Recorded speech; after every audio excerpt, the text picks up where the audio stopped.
I would love to hear your thoughts on what you make of the tariff rollout and not that now this 90-day pause. Which adjectives would you use now?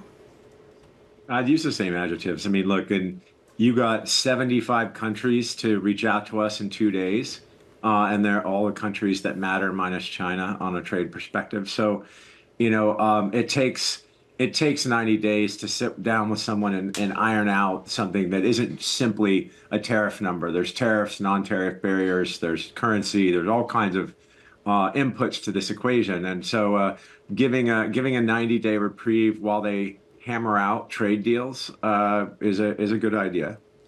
Kyle, we have had a lot of big multinationals pulling their outlooks due to this uncertainty, and then small Main Street businesses writing in en masse and saying it's just impossible to do business in this economy. Who are these tariffs good for?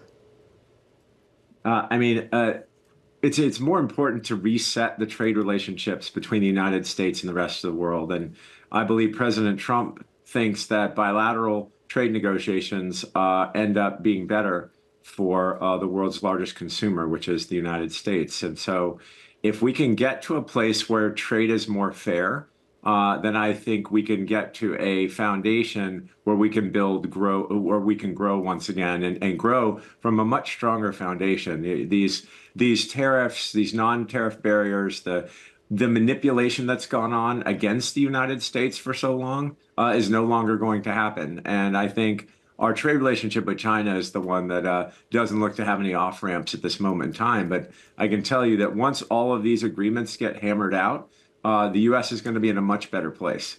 Well, Kyle, to that point, and I know that you're focused on China, do you see any chance of a de-escalation? I know that you said that there isn't a clear off-ramp right now, but do you see any chance that things could cool down, or do you think that this trade war, specifically between the U.S. and China, is just getting started here?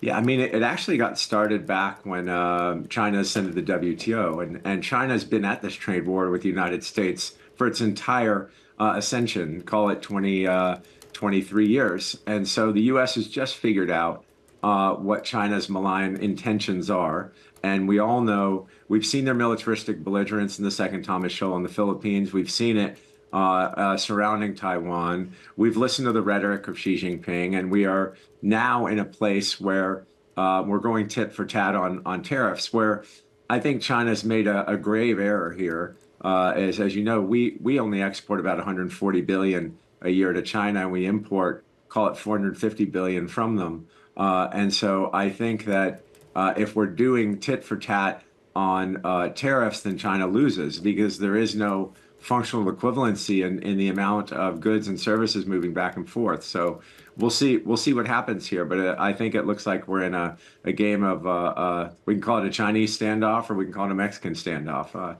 I don't see an off ramp here.